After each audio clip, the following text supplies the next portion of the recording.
Evet, yine Musi nerelerde geziyorsunuz dediğinizi duyar gibiyim. Yine mi neredeyim?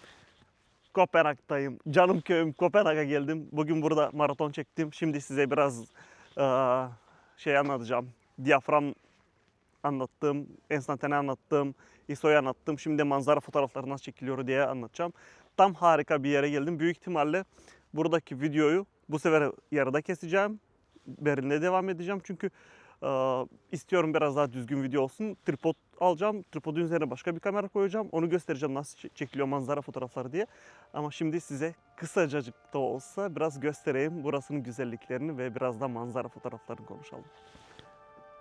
Manzara fotoğrafları aslında en güzel çekilecek zamanları Golden Hour dediğimiz altın saatleri. Bu da güneş doğduktan ilk yarım saat 45 dakikayı kapsıyor ve güneş batmadan son 45 dakika gibi bir şeyler. Ondan sonra Blue Hour geliyor. Tam ismini telaffuz edemiyorum, İngilizcem bayağı bir kötü de. Neyse birazdan yukarı sizin için biraz açıklamalar koyarım. Manzara fotoğraflarında ne önemli? Diyaframın kısık olması önemli. Niye? Çünkü biz diyafram kısıkken daha fazla alan oluyor bizde. Netlik alanı artıyoruz. Biz istiyoruz ki manzara fotoğraflarının her şey net olsun.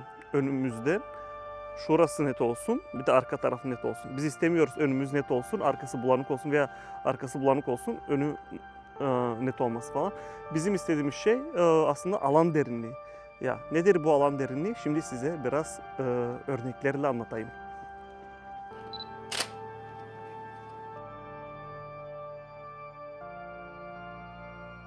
Netlik yapmak gereken yer aslında köprünün ortası.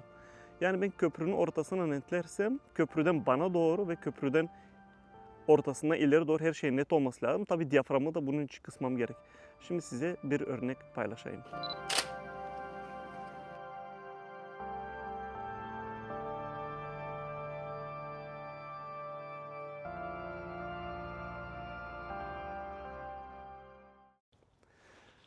Evet, fotoğrafın, manzara fotoğraflarının başka bir püf noktası ise açı. Açımızı çok iyi ayarlamalıyız ki gözümüze hoş gelsin. Bu da çok iyi perspektif bilmek gerektiriyor.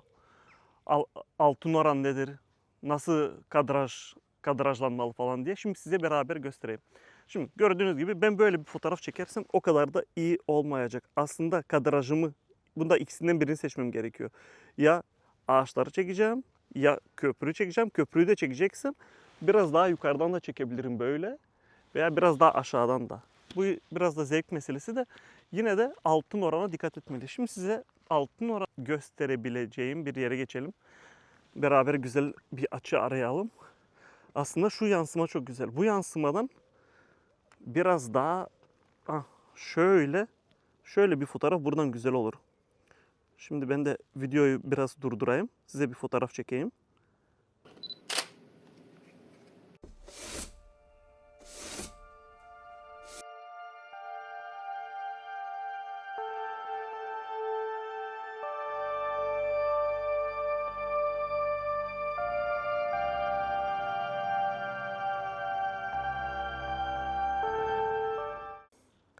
Biraz önce size altın saatlerden bahsetmiştim. Altın saatlerde tabii biraz daha şuradaki turunculuk daha belirgin oluyor. Şöyle yapayım size göstereyim bakalım. Biraz karanlık oldu da fotoğrafı düzenledikten sonra daha da güzel olur. Ve size birkaç tane fotoğrafları nasıl düzenlediğim hakkında video da çekerim. Gösteririm fotoğraf nasıl düzenlenir diye. Şimdi şuradan da bir fotoğraf çekeyim size.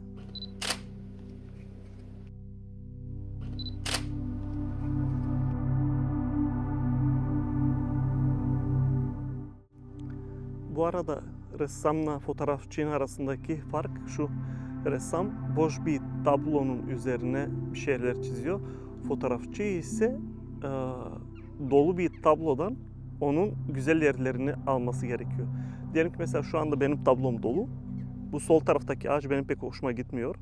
Onun için yapmak istediğim şey aslında biraz daha temiz bir görüntü ama biraz daha sade. Şöyle zoom yapıp mesela o sol taraftaki ağaçtan kurtuldum. Ağacın dallarından kurtuldum. Ve şimdi biraz daha temiz, biraz daha düzgün bir kadrajım var.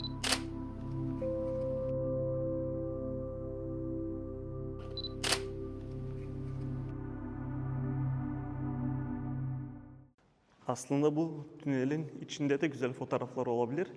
Sadece zevk meselesi, dediğim gibi benim şu anda pek hoşuma gitmedi. Çünkü lensimi değiştirmem gerekiyor güzel bir fotoğraf çekebilmek için, ama genelde manzara fotoğraflarında en çok kullanılan lensler 16-35, 24-70 falan geniş açı lensler. Çünkü bize gerekli olan şey geniş bir perspektiften bakabilmek görüntülere. Şu anda hiç bilmiyorum neredeyim. Bana yaklaşan bir asker var.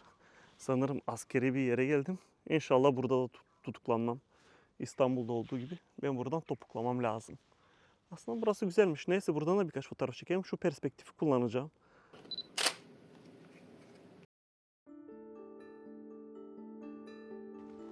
Videonun bu kısmını sizin için log çekeceğim. Log aslında fotoğraftaki RAW'un video formatı. Ya RAW niye? RAW ben bir ara size formatları da anlatmam gerekiyor.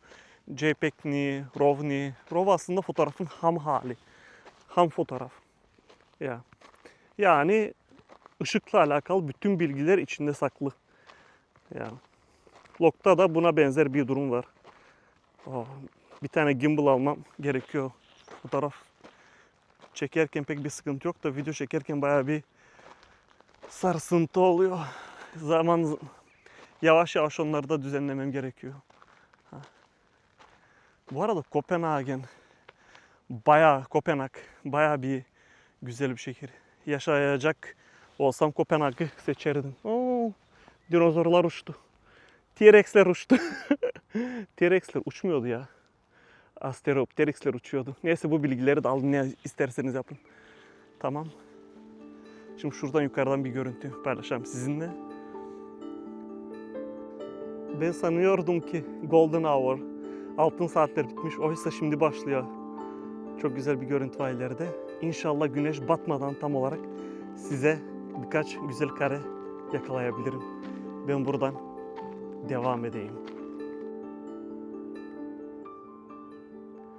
Evet, işte insan hiçbir zaman bir şey kaçırdı diye üzülmemesi gerekiyor. Çünkü bazen çok geç kaldığımızı düşündüğümüz durumlarda aslında erken bile olabilir. Yani ilk videolarımda dediğim gibi sabretmek acıdır ama meyvesi tatlı.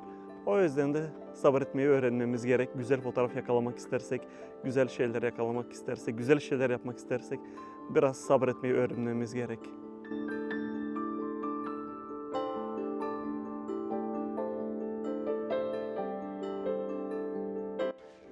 İleride Kopenhag'ın simgelerinden bir tane genç deniz kızı varmış.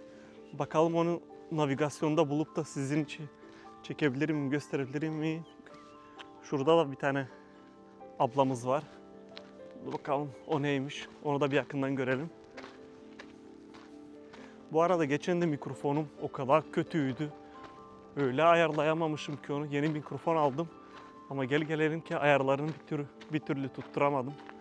Yapay zekayla falan baktım ama maalesef pek düzenleyemedim.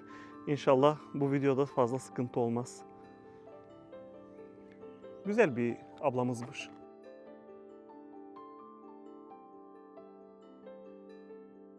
Size de göstereyim. Şurada aşağı inmem gerekiyor büyük ihtimalle. Dur bakalım, zoom yapabileceğim mi elimle. Böyle. Bakalım. Yavaş yavaş o heykele doğru gidelim. Evet, şimdi size bu küçük deniz kızı heykelinin hikayesini anlatacağım. Bayağı bir enteresan bir hikayesi var aslında. Tabii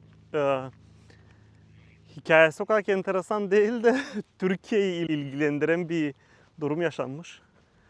Onu anlatacağım size birazdan. Sadece biraz daha yakınına gideyim. İnşallah burada da beni dövmezler, taşlamazlar. Çünkü Türkiye ile ve biraz ırkçılıkla alakalı bir olay var bu heykel hakkında. Bakalım neymiş bu heykelin Türkiye ile bağlantısı. İşte bu küçük deniz kızı heykeli 1909 yılında Carl Jacobsen tarafından onun emriyle yapılmış, onun isteğiyle. Carl Jacobsen gene Carlsberg ünlü bira markasının bulucusunun oğluymuş kendisi. Heykel yalnızca 1,25 metre uzunluğunda. Aslında o kadar da uzun bir heykel değil. O kadar da büyük bir heykel değil. Ama ağırlığı 175 kilogram. Benden biraz daha ağır. Aslında bir kadın için ağır. Heykel de olsa taş gibi ablamız. Demir gibi hatta.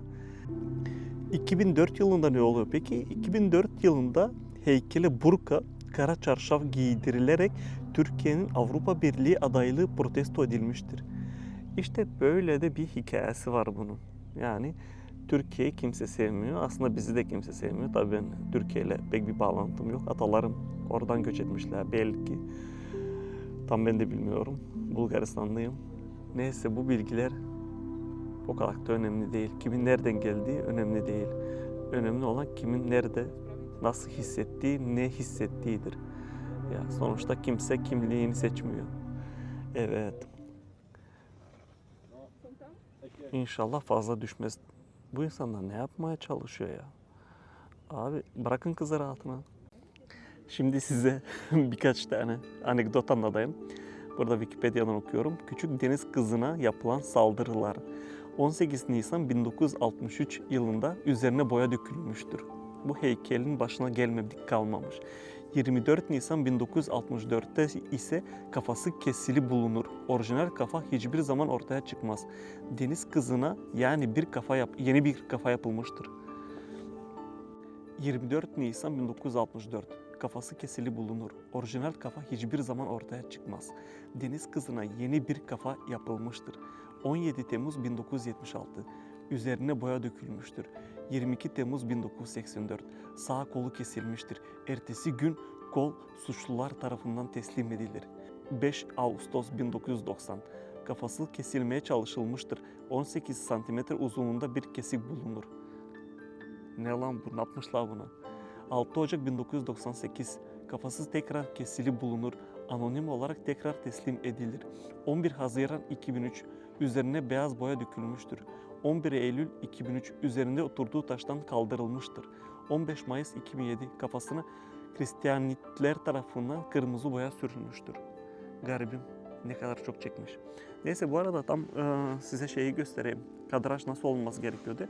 Şu anda benim kadrajım o kadar da doğru değil. Ben fotoğraf çekecek olsam bunun kadrajını biraz daha sağa kaydırırım.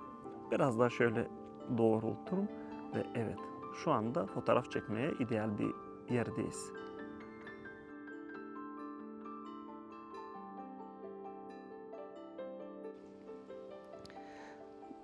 Bunu temin fark ettim. Bulunduğum bölge tamamıyla yıldız şeklinde ve bir tane asker gördüm ya. Dedim onun bir hikayesini araştırayım. Ve ilginç bir hikayeye denk geldim. Şimdi birazdan size bu hikayeyi anlatacağım. Daha doğrusu okuyacağım. Çünkü ben de şimdi araştırayım dedim. Aslında videoları şey yapabilirim. Biraz daha ilginç olsun diye gittiğim yerlere önceden bayağı bir hazırlık yapıp onun tarihini falan okuyup biraz tarih, biraz fotoğraf gibi bir şeyler de yapabilirim size. Çünkü çoğu insan biliyorum sıkılıyor bu videolardan. İnsanlar maalesef uzun süre bir konuya dikkatini bağlı tutmak zor oluyor. İnsan konsantrasyonu bayağı bir düşmüş. Tahminlerime göre, işte benim duyduğuma göre yanlış hatırlamıyorsam 3 dakikaya mı inmiş, 10 dakikaya mı inmiş ne? Yani uzun lafın kısası Reels izlemekten beynimizin damına koymuşlar. Yapacak bir şey yok. Ya neyse şimdi ben geçeyim size sakin bir yere biraz hikaye okuyayım.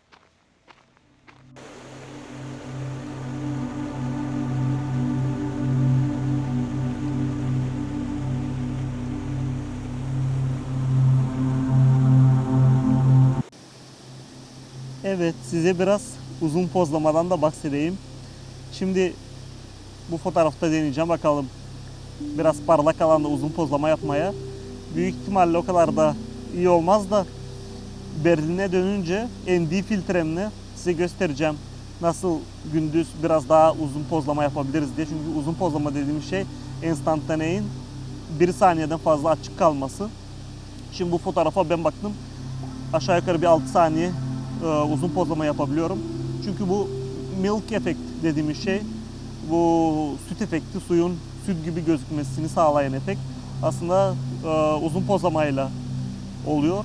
O yüzden de şimdi videoyu durdurayım, size deneyeyim bir tane uzun pozlama fotoğraf çekmeye.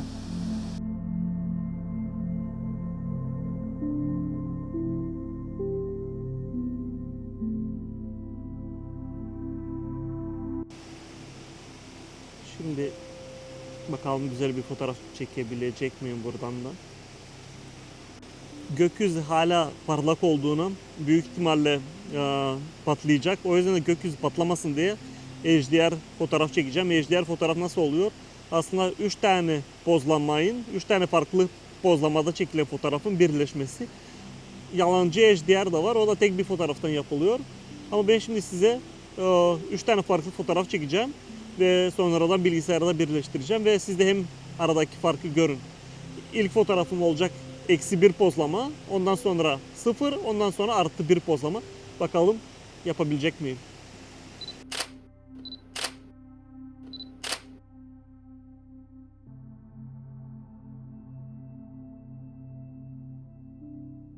Böyle uzun pozlamalarda insan her zaman yanında tripod bulundurması gerek. Benim yanımda tripodum olmadığına maalesef şu anda elimde bir şekilde telefonu falan tutuyorum. Aynı anda hem telefonu tutuyorum hem fotoğraf çekmeye çalışıyorum.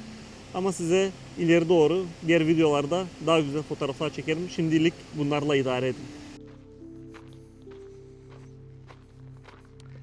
Abi ben böyle köprüde kapı olan yerleri pek sevmiyorum ya.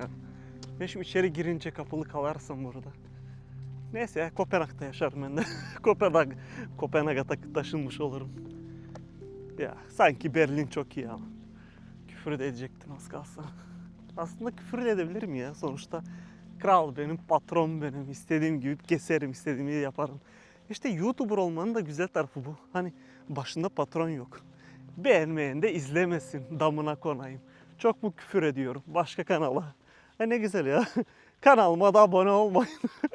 Olursanız sevinirim. Olmazsanız da canınız sağ olsun.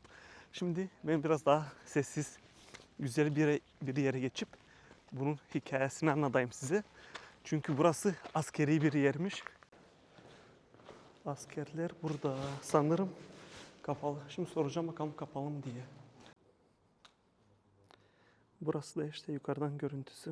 Evet, askerler sağ olsunlar sallılar benim. Peki ben neredeyim şu anda tam olarak? Kopenhag'ın kalbinde yer alan Kastellet. Sadece bir askeri üs değil burası, aynı zamanda şehrin en huzurlu ve hikayelerle dolu noktalarından biriymiş. İşte bu Yıldız Kale, biraz önce gösterdiğim gibi hakkında muhtemelen duymadığınız bazı ilginç bilgiler var. Çünkü bazılarını ben de duymadım. Burası Kuzey Avrupa'nın en iyi korunmuş kalelerinden biri. Kastellet gökyüzünden bakıldığında kusursuz bir 5 köşeli yıldız şeklindedir. 1626 yılında 4. Christian tarafından başlatılan inşaat bugün bile orijinal yapısını büyük ölçüde koruyor. Evet, hala da gerçekten sanki zamanda geriye gitmişim gibi. Bu geometrik şekil izleme kör noktalarını yok etmek için tasarlanmış dahi bir askeri mimari örneğidir. Hala aktif bir askeri kışla burası. Biraz önce zaten askerleri gördük. Büyük ihtimalle aşağı yukarı bir bana dediklerine göre 40 dakika sonra kapıyorlar burasını. Evet, normal. Turistler ellerini dondurmalarla geziyorlar burada. Sabahlar falan da. Ama hala tehlikeli bir yer. Hala askerler burada koşturuyor. Büyük ihtimalle tatbikat falan da yapılıyor burada. Neyse. Kalenin sularının üzerinde duran tarihi yel değirmeni fark etmişsinizdir. Şimdi o tarihi yel değirmenini size göstereceğim. Peki neden bu kalede yel değirmeni var diye hiç düşündünüz mü? Strateji un üretimi kuşatma altında kalındığında dışarıda yardım almadan askerlerin ekmek ihtiyacını karşılamak için kalenin içinde bir yel değirmeni inşa edilmiş. Mevcut olan 1847 yılında kalmadır. Burada gizemli bir hapishane varmış. Kalenin içinde yer alan kilisenin arkasında eski bir hapishane bulunur. İlginç olan şu ki hapishane hücrelerinin duvarlarında kiliseye bakan delikler açılmıştır. Böylece mahkumlar hücrelerinden çıkmadan ayinlerini dinleyebiliyor ama diğer mahkumlarla temas kuramıyormuş. Tamam, neyse. Şimdi önemli olan Şu Yel Değirmeni'ni de göstereyim size. Yel Değirmeni'nden sonra ben buradan çıkmak zorundayım. Çünkü bunlar beni burada o kiliseye kaparlar. Hala hatta o dedikleri kilise bu bile olabilir. Şu sarı yer bayağı bir kiliseye benziyor. Belki de şu kırmızı tarafta hapishaneydi eskiden. Burada ilginç hikayeler vardır. Belki hayaletler bile dolaşabilir. Evet, arkada Yel Değirmeni hafiften gözüktü. Bu arada kolum bayağı bir ağrıdı. Fotoğraf çekmek, video çekmek ne kadar da zormuş ya. Evet, bu Yel Değirmeni'nde fotoğrafımı çekeyim ve buradan artık gideyim. Evet, bu da işte o meşhur Yel Değirmeni.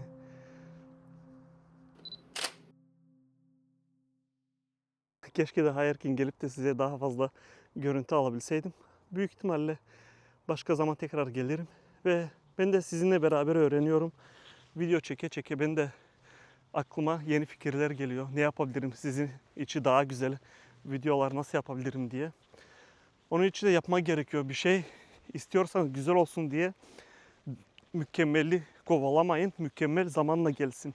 Bırakın yani. Kusurlu olsun videolarınız, kusurlu olsun yaptığınız işler. Yavaş yavaş zaten kusurları kendiniz görüp farkına varıp zaman içerisinde düzenlersiniz kusurları da. Ve şimdilik benden bu kadar. Yarın dönüyorum Berlin'e. Canım köyüm Berlin'e dönüyorum. Ve o zaman size daha iyi videolar çekmeye devam edeceğim inşallah.